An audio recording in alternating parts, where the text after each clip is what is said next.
kan saya sedih dan saya tidak bisa belajar lagi di sini karena saat banjir itu saya pikir sekolah sudah tidak ada lagi. Tapi kami di kementerian berkomitmen untuk secara bertahap kami akan prioritaskan pembangunan sarana prasarana di daerah terdampak bencana. Kita juga nggak mungkin berlarut-larut dengan kondisi, kita bersedih-sedih dengan kondisi seperti ini, tapi kita tetap harus melawan seperti kita dalam air. Kita anggap aja kita masih dalam air, kita nggak mungkin kelulup, kita nggak mungkin membiarkan diri kita kelulup dalam air. Tapi kita harus melawan, kita harus menerjang arus tersebut.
Kita menjamin Kemendikbudrismen udah turun terus di lapangan, menjamin bahwa bahkan di tenda pun dengan segala kedaruratan proses pembelajaran akan berlangsung semaksimal mungkin.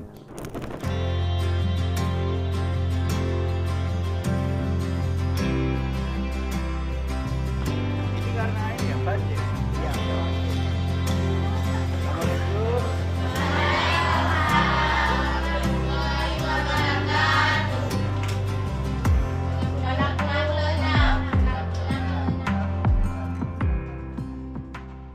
Untuk yang di ruang kelas darurat kami berikan bantuan pemerintah untuk nanti pembelian meja kursi supaya anak-anak tidak belajar di lantai, dan mudah-mudahan itu bisa membantu agar anak-anak bisa belajar dengan lebih baik.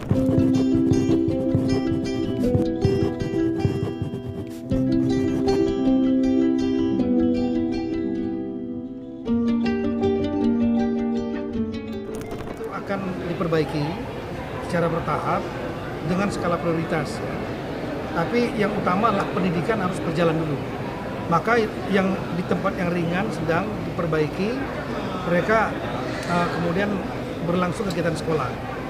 Yang rusak berat, mereka ada yang masih sekolahnya di tenda, ada juga yang tenda. Dari Kemenkes juga nyiapkan tenda, ada juga. Dari BNPB, kemudian dari Kemendikbudrismen juga ada tenda, dilengkapi dengan peralatan-peralatan yang lainnya.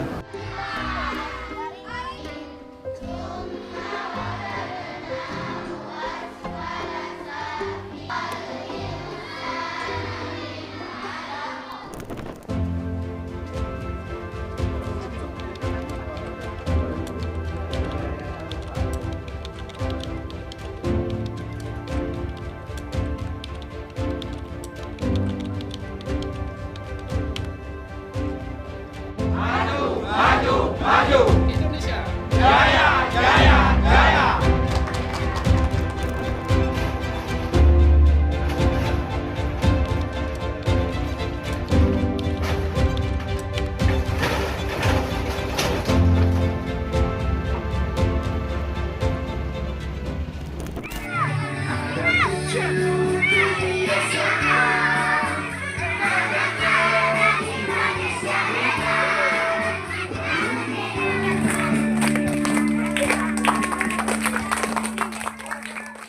Dan kami harapkan yang rusak ringan dan rusak sedang sudah bisa selesai sebelum tahun pelajaran baru 2026-2027.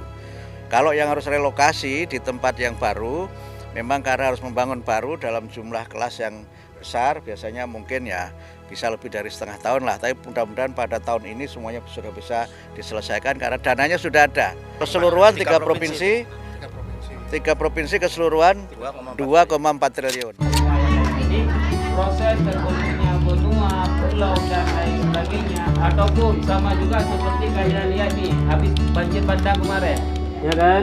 Kemudian pemukiman ditetapkan.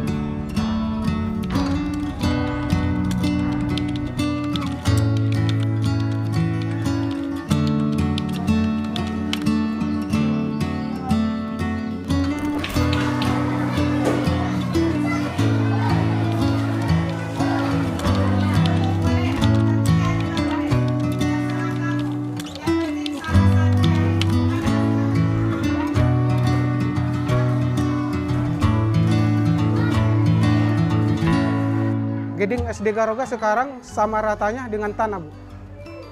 Tidak ada yang tersisa. Yang tersisa di situ cuman hanya ada kamar mandi sekolah. Itulah yang membuktikan bahwa itu adalah tempat sekolah. Kalau tidak ada tandanya kayak gitu, orang nggak akan mengenali bahwa itu adalah sekolah.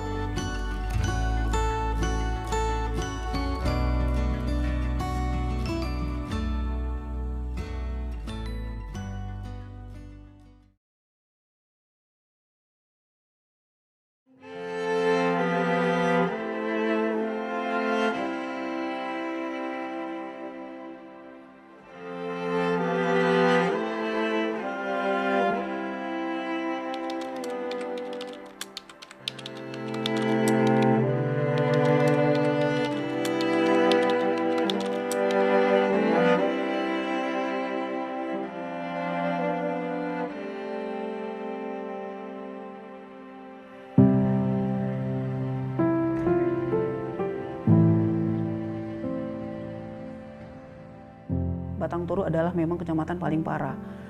SD di Garoga akan direlokasi ke tempat namanya Napa di daerah Batang Toru juga.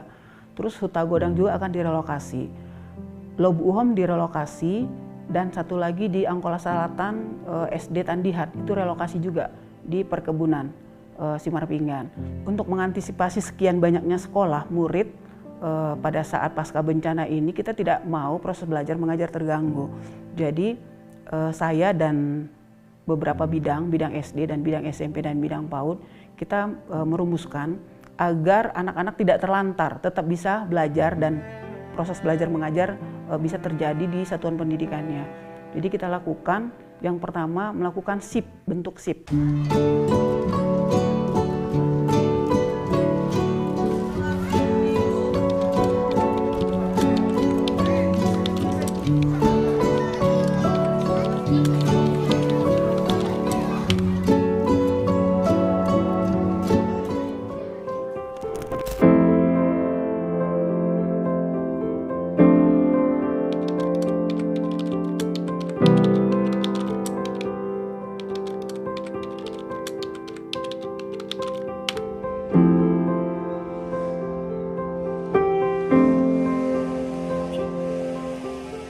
Gedung SD Garoga sekarang sama ratanya dengan tanah, Bu.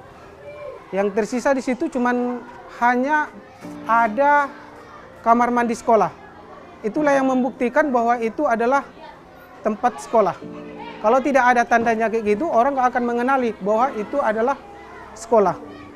Kami sendiri merasakan trauma kan, yang namanya yang lebih dewasa daripada anak-anak, kami nggak mau berlama-lama bersedih.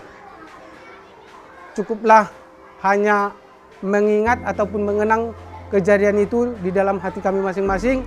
Jangan terlalu lama-lama bersedih, mari kita bangkit, kita laksanakan tugas kita sesuai dengan tupoksi kita masing-masing. Kalau kondisinya dikatakan saat ini sudah membaik, kenapa saya katakan demikian? Karena beberapa hari yang lewat, mulai dari kami diungsikan ke sini, 1 minggu kemudian begitu banyak relawan yang mendatangkan trauma healing bagi anak-anak. Juga dengan guru-guru kami juga diadakan trauma healing sehingga anak-anak kondisinya sekarang makin membaik dan juga guru-guru makin membaik kondisinya.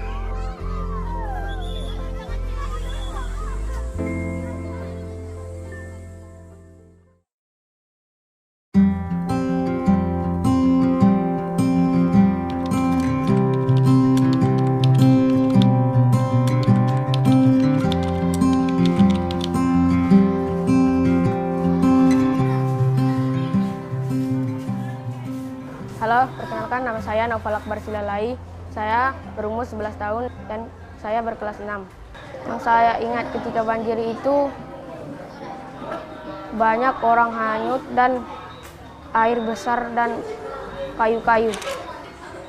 Saat kejadian banjir itu kami semua yang ada di sekolah tidak disekolahin karena sudah datang banjir kecil di sini dan kami tidak disekolahin. Kami disuruh pulang oleh kepala sekolah. Setelah kami pulang, beberapa saat kemudian datang air yang sangat besar dan menerjang kami.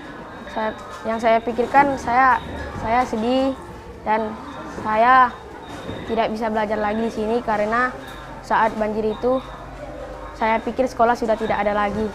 Dan syukurnya masih ada dan saya sangat berterima kasih kepada orang-orang yang telah membantu membangun sekolah kami kembali seperti dahulu.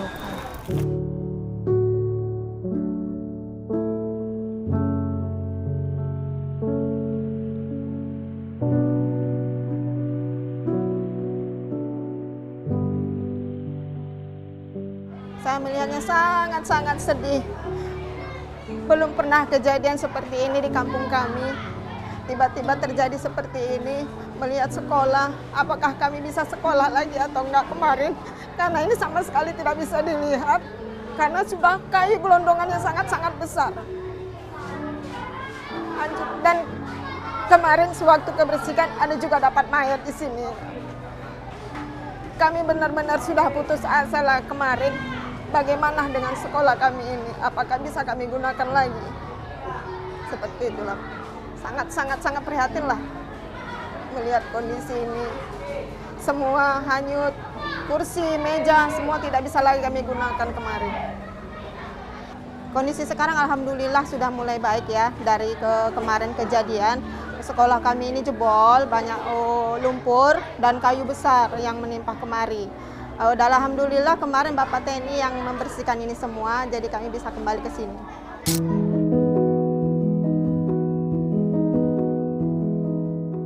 Sejauh ini sudah banyak relawan, mulai dari kami belajar darurat di SD Batu Hula, banyak relawan yang datang kepada kami untuk melaksanakan kegiatan trauma healing dan juga psikososial. Alhamdulillah sedikit terbantu bagi anak-anak kami, mereka bisa kembali ceria walaupun belum sepenuhnya.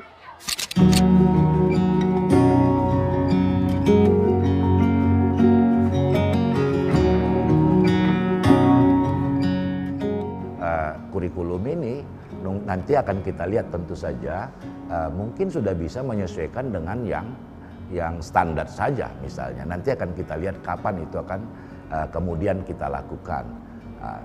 Tentu juga menyesuaikan dengan kesiapan kita membangun sekolah-sekolah mereka yang layak kan. Makanya beberapa huntara ini pun kan sesungguhnya ada bangunan sekolahnya.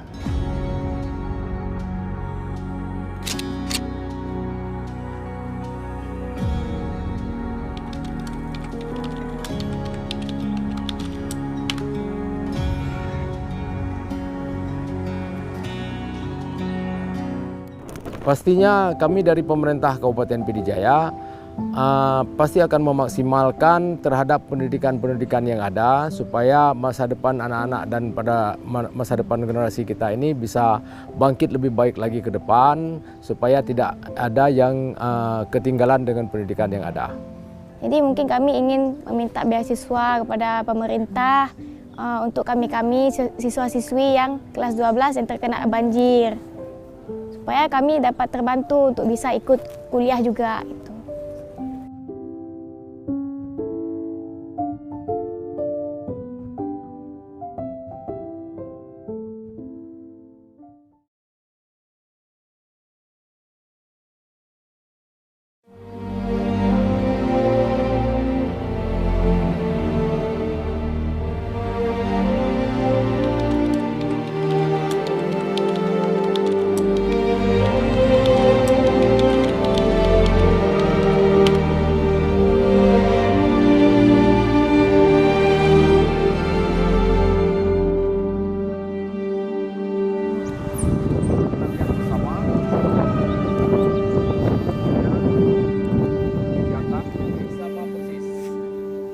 seperti kita ketahui bersama, pada tanggal 25 November terjadi banjir di Kabupaten Pidijaya yang terjadi kerusakan di beberapa sekolah, dan ada sekolah Madrasah Hidayah yang memang bertempat di Desa Senong yang memang posisinya di pinggiran sungai. Kemudian sekolah tersebut semuanya hilang di bawah arus banjir, abrasi daripada sungai tersebut.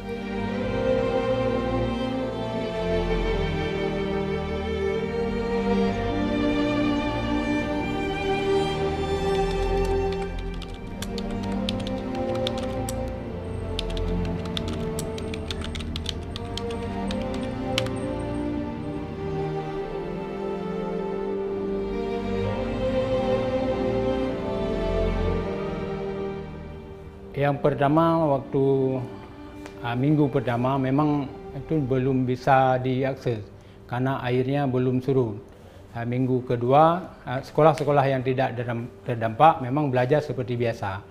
Yang memang parah itu memang harus dipindah. Ada yang belajar di tenda, ada yang pindah ke tempat sekolah lain sementara.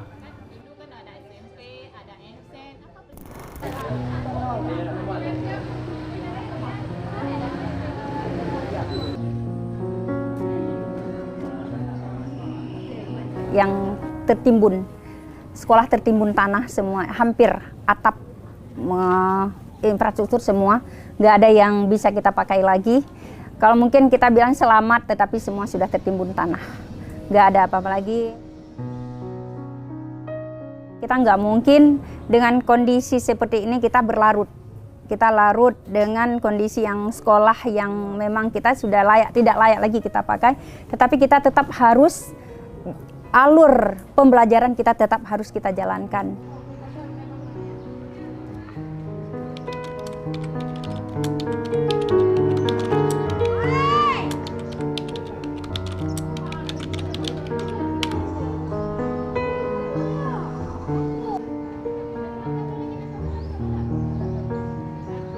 Setelah banjir, kondisi sekolah kami itu penuh dengan lumpur. Seperti yang sudah terlihat, kelas-kelas kami juga sudah tertimbun dengan lumpur yang sebelumnya air itu setinggi atap.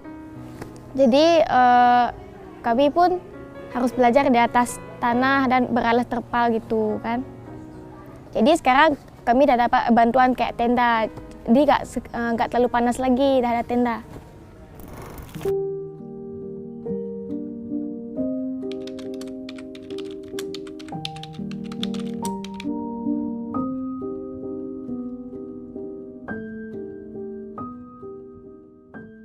Di hari pertama itu belum semua, malah belum 20% pun enggak. Karena di sini sebagian besar guru, siswa, semua terdampak gitu. Kebetulan di daerah yang parah. Nah, jadi kalau kondisi dalam sebulan itu untuk jalan untuk dilalui itu masih susah, masih berlumpur.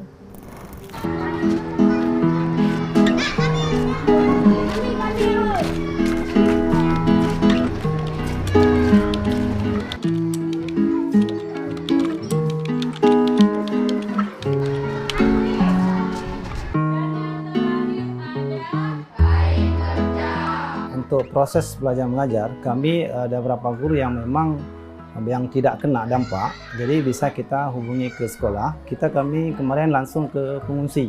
Itu salah satu yang kami lakukan, mencari anak-anak kami di mana posisinya. Karena dengan terbatasnya SDM guru, sehingga kami ada 3 orang, 5 orang langsung ke pengungsi-pengungsi. Karena anak-anak tidak datang. Itu daurah yang pertama. Yang kedua, kami juga membersihkan lokasi satu kelas dulu, untuk bisa melanjutkan proses belajar mengajar.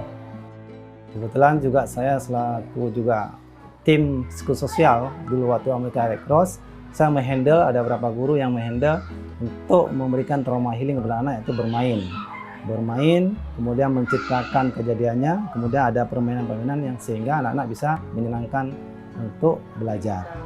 Supaya kita lebih introspeksi diri, ya.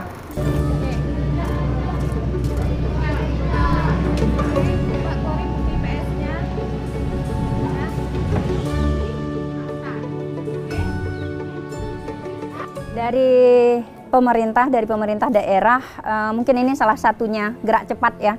Gerak cepat mereka dengan kondisi kami seperti ini. Yang pertama ini datang langsung sebelum pembelajaran, sebelum ajaran semester baru. Ini kita udah ada tenda ini satu.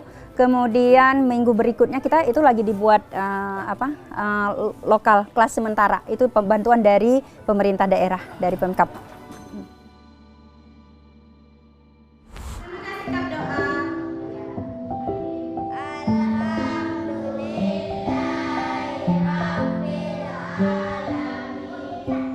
Waktu itu belajar senang, bisa bertemu teman-teman walaupun bukan di sekolah, masih di tenda kebanjiran. Sekarang kan udah bisa sekolah lagi nih, udah normal lagi. Gimana perasaannya? Senang bisa bertemu guru dan kawan-kawan, bisa belajar.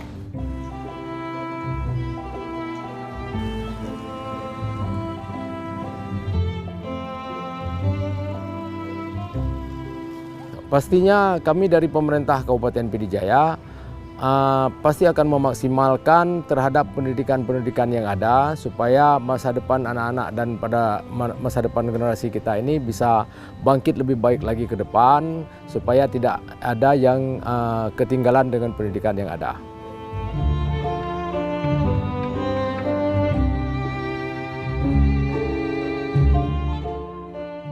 Kami ingin fasilitas sekolah tuh diperbaiki lagi kayak semula habis itu kan. Habis itu apalagi saya sekarang udah kelas 12. Jadi saya mungkin lagi buru-buru belajar untuk ikut ujian akhir sekolah kan. Dan pun mungkin kami ingin melanjutkan perguruan tinggi. Jadi mungkin kami ingin meminta beasiswa kepada pemerintah untuk kami siswa-siswi yang kelas 12 yang terkena banjir. Supaya kami dapat terbantu untuk bisa ikut kuliah juga.